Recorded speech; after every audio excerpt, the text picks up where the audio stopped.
So guys, today we're gonna have a study about the upper limb, and the topic today we're gonna do is the pectoral region. First of all, before coming into the pectoral region, you should know what is the upper limb. So upper limb is basically the upper part of the body.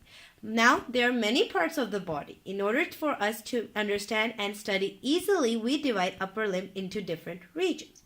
The upper limb is comprising of your shoulder region, followed by your arm region, then you have your elbow region, then you have the forearm region, then you have the wrist region, and then you have the hand region. Those all are known as upper limb, and that will help us make it easy for us to understand the different parts, blood supply, muscles, nerve supply of upper limb. Today, we're gonna know about the pectoral region, which includes our breast.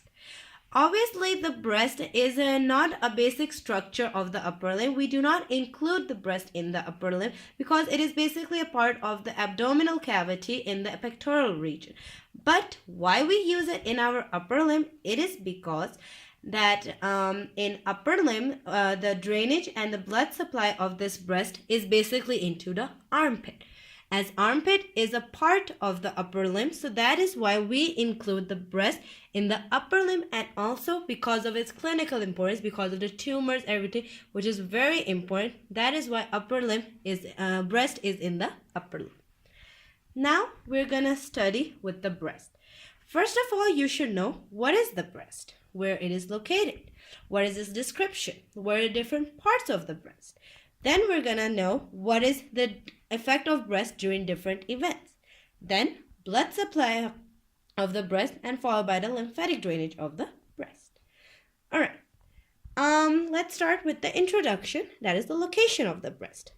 As you can see, diagrams, I am very terrible in diagrams, so try to make it so that you guys could make it easy. So hope the diagrams make you a clear concept. If not, you can use your atlases and your books also to help you understand. Alright, we're starting with the location of the breast. The location of the breast is basically that it has been located in the pectoral region. This region which has been drawn, this is known as the pectoral region. And here the breast has been located. Then what is the function of the breast? The function of the breast is that basically breast is a gland. It is a very specialized gland, and its function is secretion of milk, which is used in breastfeeding. Then the breasts, they are present in both sexes, in female as well as male. But the structure of this breast is same only with male and immature female, those females who have not yet entered into the puberty phase. Once they have entered, then their structure becomes different from the structure that was of the men. Then breast, it consists of this small circle portion. You can see here this small circle portion shown by the white. This is known as the nipple. And the nipple, it is surrounded by a colored area of the skin. That colored area of the skin is called as the areola. So this was the general structure of breast. This is the breast. It is a gland that secretes milk, comprising of a nipple surrounded by a colored area called areola. Then we're going to study the changes of breast during different events. First, puberty. Then we're going to study about what is happening to the breast during pregnancy. Then what happens during post-menopause. Now, during pregnancy. Well, during pregnancy, during puberty, when a female matures or when a girl matures with puberty, what happens to her breast? Well, simple. It is that when puberty starts, your breast, instead of normal size, it starts to increase in its size. So first, if the breast was like this, it starts to increase in its size, shown here. Then what happens is that ducts starts to be produced in this breast. Then the size of the breast increase, glands start to increase as well.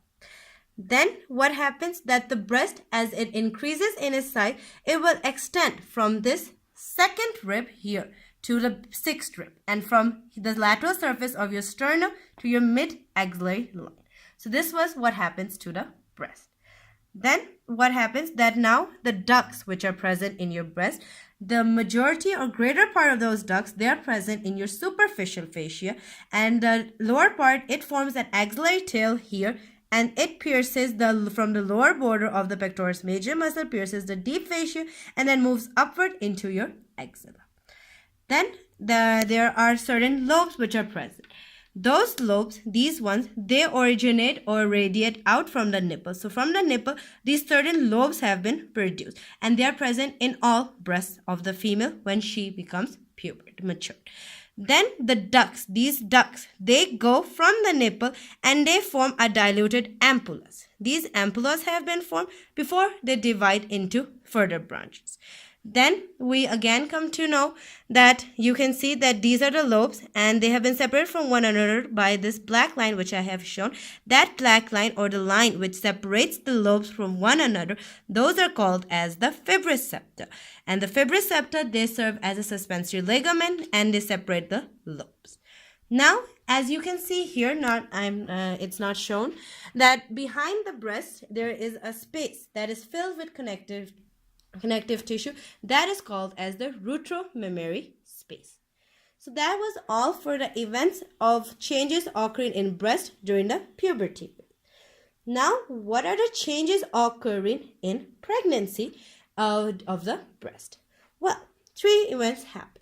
First of all is in the early months of pregnancy, or in the beginning of pregnancy, what happens is that the breast, it increases in size, the ducts, they increase, glands increase, and the length and branching also increases. Then on these ducts there are certain secretory alveoli which have been produced, and this space, the empty space, that is basically the connective tissue, it becomes filled with these secretory alveoli. As a result, there are more alveoli, so more blood supply. Due to more blood supply, more nourishment, more nutrients will be supplied to the connective tissue. The nipples, they will enlarge. As a result, the areola will enlarge and becomes darker because of the deposition of your hormones, estrogen and progesterone. In the second month of pregnancy, the growth process stops. It does not grow more and more, but still the duct elongates because of the fluid colostrum that combines with the secretory alveoli. As a result, causes the gland or the breast to enlarge. Then post-weaning means laboring. When the baby has been delivered, what happens?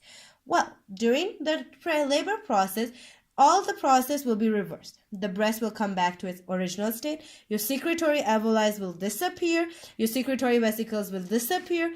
Nipples will shrink, come back to their original space, and your melanin pigments, they will decrease and come to their normal amount.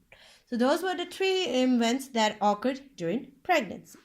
Now, during menopause, what happens is during menopause, when a person stops her periods after the age of 50, then what happens is that the breast, instead of being hemisphere in shape, it becomes pendulous, hanging down with no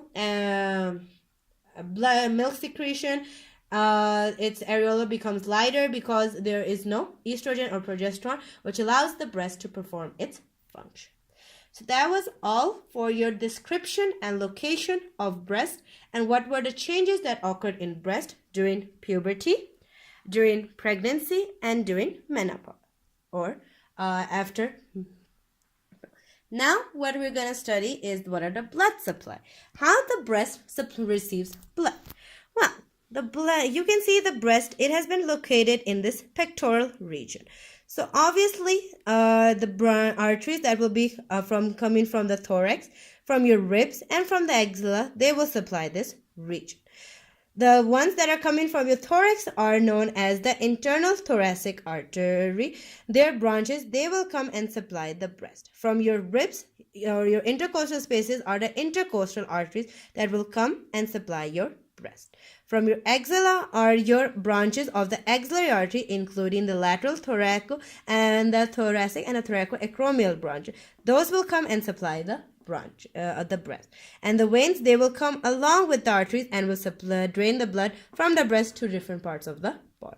So that was the blood supply of the axilla, the arterial shown by the reds, and the veins by the blue. Right? Here you can see that these are the ones that are coming. They are known as your internal thoracic arteries. Their branches coming from the thorax. Here the blue and red lines, they are showing your IA means the intercostal arteries and the intercostal veins. And AA means axillary artery coming from the axilla and supplying the breast.